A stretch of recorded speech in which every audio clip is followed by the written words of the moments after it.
थूक कर चाटना किसे कहते हैं, क्या आपको पता है? कुछ दिन पहले देश के गृह मंत्री विपक्षी दलों समेत सत्ता से सवाल पूछने वाले हर एक व्यक्ति को चिढ़ाते हुए, धमकाते हुए, ललकारते हुए कुछ बातें कह रहे थे, मगर अब उसी मामले में ऐसा यू टर्न मारा है और मोदी सरकार ने ऐसा कदम बढ़ाया है जिस पर लोग बार बार थूक कर चाटने का आरोप लगाने लगे हैं। जी हां, लोग चर्चा करने लगे हैं कि क्या मोदी सरकार इतनी कमजोर हो गई है कि उसकी आंखों के सामने अंधेरा छा गया है, कोई रास्ता नजर नहीं आ रहा है। इसीलिए सुप्रीम कोर्ट से तगड़ी वाली फटकार खाने के बाद भी उसी मामले में फिर लौटकर सुप्रीम कोर्ट ही पहुंच गए हैं। पूरा मामला बेहद आसान भाषा में और विस्तार से बताएंगे। इसके साथ ही बात करेंगे कि क्या पीएम मोदी, जिसे अपना मुसीबत का साथी समझते थे, उसे ही ऐसी मुसीबत में डाल दिया है कि मोदी पर मुसीबत आने से पहले ही साथी उनके खिलाफ हो गया है। जी हां, मुखालफत, बगावत, विरोध, गुस्सा, नाराजगी जैसे बहुत सारे शब्द कम पड़ जाएंगे, क्योंकि पीएम मोदी के विरोध की ऐसी तस्वीरें सामने आ रही हैं जिसकी कल्पना आम जनमानस तो छोड़िए, खुद शायद पीएम मोदी ने भी कभी सपने में भी नहीं की होगी। एक और बात, प्रधानमंत्री ने एक नया कीर्तिमान रच दिया है। जी हां, इतना बड़ा ऐतिहासिक काम किया है जो अब तक किसी प्रधानमंत्री ने नहीं किया होगा और ना आने वाला कोई कर पाएगा शायद। एक विशेष चर्चा इस मामले पर भी करेंगे कि क्या राहुल गांधी समेत टीम इंडिया अपने टारगेट की तरफ तेजी से बढ़ रही है और पीएम मोदी को उसी जाल में बुरी तरीके से फंसा दिया है जिसे कुछ दिन पहले फेंका गया था। और क्या बचते बचाते भी पीएम मोदी अंततोगत्ता उसी जाल में जाकर फंस गए हैं? और यदि शुरुआत में ही साहब इस कदर उलझ गए तो आगे क्या होगा? यह वीडियो काफी जबरदस्त होने वाली है, अंत तक देखिएगा और एक एक शब्द को ध्यान से सुनते जाइए। हमें पहली बार देख रहे हैं तो फेसबुक पर हमारे पेज को फॉलो और लाइक कर लीजिए, यूट्यूब पर सब्सक्राइब करके घंटा बजा दीजिएगा। देश में मीडिया के नाम पर अब सिर्फ सोशल मीडिया ही बचा है और आप सब जानते हैं कि हम किसी धन्ना सेठ या राजनीतिक दल के दम पर नहीं चलते और चल भी नहीं सकते। ऐसे में हमें आपके साथ की जरूरत है। हमारा काम पसंद आए तो इस क्यूआर कोड या फिर मोबाइल नंबर का प्रयोग करते हुए हमें आर्थिक रूप से मजबूत करने का प्रयास जरूर करें। बहुत बहुत धन्यवाद। खामोश, ये न्यू इंडिया है। बहुत जल्द हम विश्वगुरु में प्रवेश करने वाले हैं, बस ढुकने ही वाले हैं। इसीलिए इस नए भारत में सवाल करना, जवाब मांगना और विरोध जैसी कोई चीज नहीं होनी चाहिए। देश का गोदी मीडिया पहले से ही मोदी सरकार के जूतों में रेंग रहा है। विपक्ष के तमाम नेताओं को बारी बारी से कभी इनकम टैक्स, कभी ईडी, कभी सीबीआई के नाम पर डरा के, धमका के, अनेक तरीकों से चुप कराने के तमाम आरोप सामने आते रहे हैं। अब यह बात आम जनमानस तक पहुंच चुकी है कि मोदी सरकार को दूसरे राजनीतिक दलों में भ्रष्टाचार बिल्कुल बर्दाश्त नहीं है ना। प्रधानमंत्री ये मानते हैं कि जो भी भ्रष्टाचारी हैं, चाहे वो किसी भी दल के हों, वो बीजेपी ज्वाइन कर लें। बीजेपी से बाहर रहकर भ्रष्टाचार करना बहुत गलत बात है, एक दिन भी बर्दाश्त नहीं किया जाएगा। और इसके तमाम उदाहरण आपके सामने हैं। असम के मुख्यमंत्री, जिन पर भारतीय जनता पार्टी बाकायदा बुकलेट जारी करके भ्रष्टाचार के आरोप लगाती है, अब वही पीएम मोदी और गृहमंत्री के सबसे घनिष्ठ खास आदमी माने जाते हैं। महाराष्ट्र में, जिन पर प्रधानमंत्री सरेआम 70,000 करोड़ रुपए के घोटाले का आरोप लगाते थे, 4 दिन बाद उसी पार्टी को, उन्हीं के लोगों को मिलाकर उप मुख्यमंत्री बना लेते हैं। इस तरीके के तमाम उदाहरण हम आपको पहले भी दे चुके हैं। लगातार यह आरोप लगता रहा है कि मोदी सरकार केंद्रीय जांच एजेंसियों का दुरुपयोग करते हुए, खासकर ईडी यानी एनफोर्समेंट डायरेक्टोरेट का जमकर दुरुपयोग करने का आरोप लगता रहा है। इसी को लेकर कुछ विपक्षी पार्टियां सुप्रीम कोर्ट पहुंची थी और कहा था कि ईडी के जो डायरेक्टर हैं उन्हें कई बार एक्सटेंशन दिया गया है, यानी उनका कार्यकाल बढ़ाया गया है रिटायरमेंट के बाद भी, और यह असंवैधानिक। सुप्रीम कोर्ट में इस पर सुनवाई चली और सुप्रीम कोर्ट ने भी पाया कि सरकार ने जबरन, गलत तरीके से और असंवैधानिक तरीके से एक व्यक्ति को ईडी का डायरेक्टर बनाए रखा है,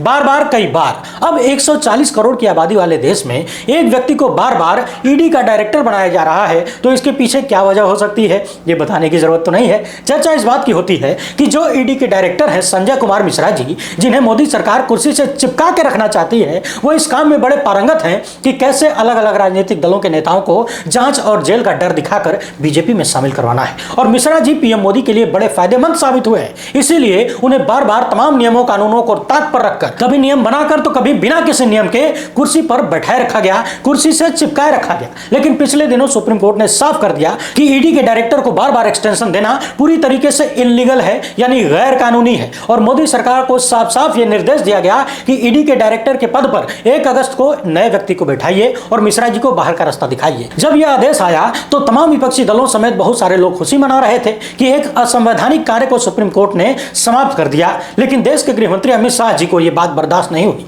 कि कैसे सब खुशी मना सकते हैं। उन्होंने कुछ ऐसी बातें कही जिन पर आरोप लगने लगे कि गृह मंत्री लोगों को धमका रहे हैं, डरा रहे हैं कि ईडी के पद पर, ईडी के डायरेक्टर के पद पर जो भी आएगा वो यही काम करेगा, उसी तरीके से करेगा जैसे पिछले वाले कर रहे थे, और विपक्ष के लोग ज्यादा खुश ना हो। अब मोदी सरकार ने जो काम किया है उस पर थूक कर चाटने वाली कहावत याद आने लगी है। मोदी सरकार एक बार फिर से सुप्रीम कोर्ट पहुंच गई है ये कहते हुए कि साहब संजय कुमार मिश्रा जी को ईडी का डायरेक्टर बने रहने दीजिए कुछ और दिन तक, और सुप्रीम कोर्ट से कहा गया है कि शुक्रवार से पहले इस मामले पर सुनवाई कर लीजिए। अब सुप्रीम कोर्ट बृहस्पतिवार को 3:30 बजे के आसपास दोपहर में सुनवाई करेगी। देखना यह है कि ईडी के डायरेक्टर को सुप्रीम कोर्ट अपने ही आदेश के खिलाफ एक्सटेंशन देता है या फिर मोदी सरकार को फिर से तगड़ी वाली फटकार झेलनी पड़ेगी। मामला यह था कि जिन नेताओं पर भ्रष्टाचार के आरोप थे उन्हें तो जांच एजेंसियों के माध्यम से घेरना बहुत आसान था, मगर जिन पर भ्रष्टाचार के मजबूत मामले दर्ज नहीं हो सकते हैं या फिर दर्ज भी कर लिया, लंबी चौड़ी जांच भी कर ली, कुछ मिला ही नहीं, तो उनको कैसे रोका जाए। देश में ऐसे बहुत सारे नेता हैं जिन पर ईडी, सीबीआई जैसी एजेंसियों ने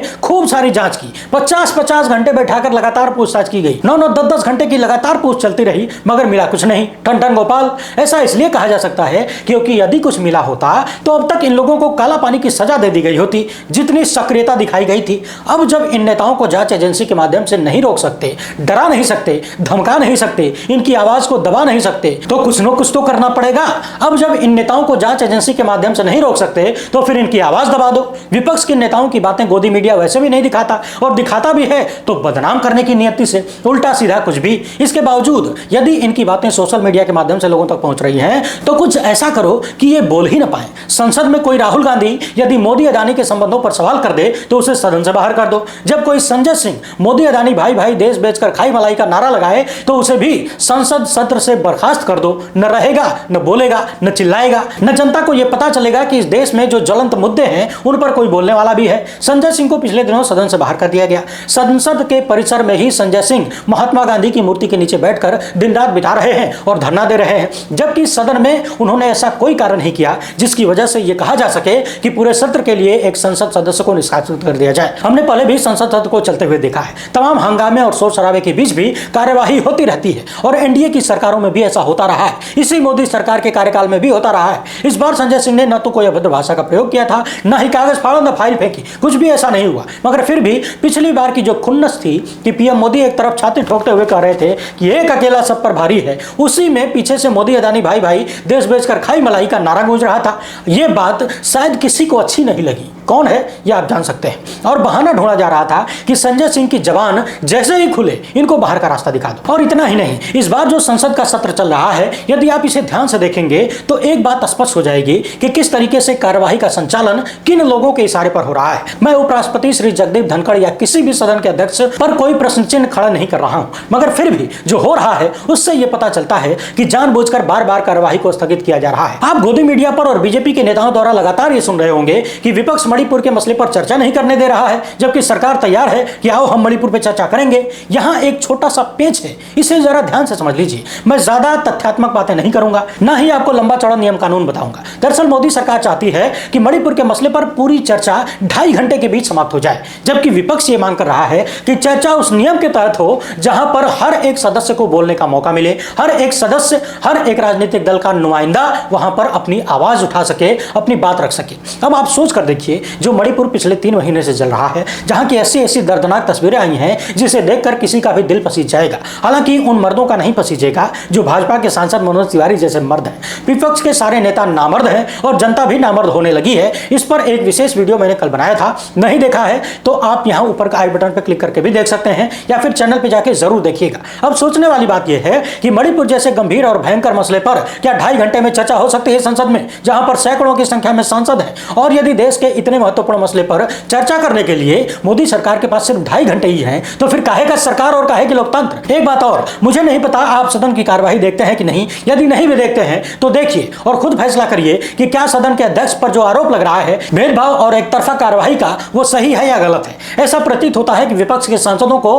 बोलने ही नहीं दिया जाता है, बेमतलब का रोक टोक टोका टाकी करके उन्हें डिस्टर्ब किया जाता है ताकि वो अपनी बात पूरी तरीके से न रख सके। एक ही बात कुर्सी पर बैठा हुआ व्यक्ति एक ही बात बार बार बोल के डिस्टर्ब करता है। कांग्रेस के अध्यक्ष मल्लिकार्जुन खड़गे ने भी साफ साफ ये बात कही है कि मुझे बोलने नहीं दिया जा रहा है, मेरा माइक ऑफ कर दिया जा रहा है, सदन में मेरा अपमान किया जा रहा है, और यदि ऐसा होता है तो मैं मान लूंगा कि अब लोकतंत्र बचा नहीं है। आरोप यह भी सामने आ रहा है कि संसद टीवी का जो यूट्यूब चैनल है उस पर भी सिर्फ और सिर्फ सत्ताधारी यानी भाजपा के सांसदों की बातें दिखाई जा रही हैं, विपक्ष के सांसदों की ज्यादातर बातें गायब कर दी जा रही हैं। यह आरोप भी किसी सांसद ने ही लगाया है। अब सोच कर देखिए, पहले संसद की कार्यवाही को दिखाने के लिए 2 टीवी चैनल हुआ करते थे, 2 चैनल हुआ करते थे। एक था लोकसभा टीवी टीवी और दूसरा था राज्यसभा टीवी। बहुत ही अच्छे अच्छे कार्यक्रमों का संचालन इन दोनों चैनलों पर हुआ करता था, देश हित में और लोगों के हित में। उन दोनों को मिलाकर एक चैनल कर दिया गया, संसद टीवी, और उसमें भी आरोप यह लग रहा है कि विपक्षी नेताओं की बातों को नहीं दिखाया जा रहा है। आप बाकायदा चैनल पर जाकर देख भी सकते हैं। पिछले दिनों मैं संसद की कार्यवाही देख रहा था, मल्लिकार्जुन खड़गे जी खड़े होकर बोल रहे थे। तभी संसद का कोई कर्मचारी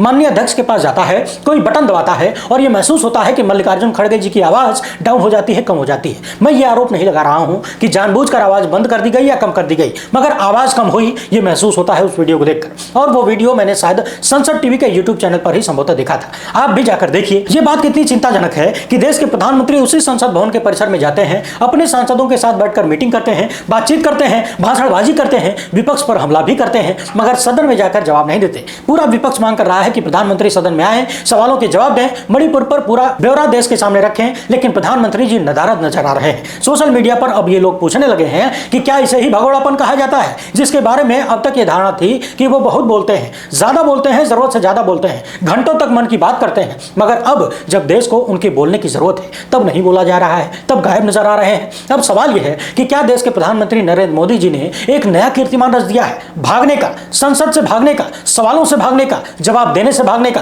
क्योंकि इतिहास में अब तक ऐसा नहीं हुआ कि इतनी बड़ी कोई घटना हो जाए देश में और घटना लगातार महीनों से चलती आए और उस पर देश के प्रधानमंत्री शांत रहें, सन्नाटा मारकर बैठ जाएं। संसद के परिसर में तो जाएं, अपने नेताओं के बीच खूब लंबी लंबी बातें करें, मगर जहां बोलना है वहां न बोलें। 2.5 महीने तक मणिपुर जलता रहा। इसके बाद जब सुप्रीम कोर्ट के चीफ जस्टिस डीवाई चंद्रचूड़ ने सरकार को फटकार लगाई और कहा कि कार्यवाही करनी है वरना हम करेंगे, तब जाकर कुछ सेकंड तक मणिपुर पर बोले प्रधानमंत्री, और उसमें भी राजनीति खेल गए। आपको याद होगा केंद्र में जब यूपीए की सरकार थी उस वक्त एक निर्भया कांड हुआ था।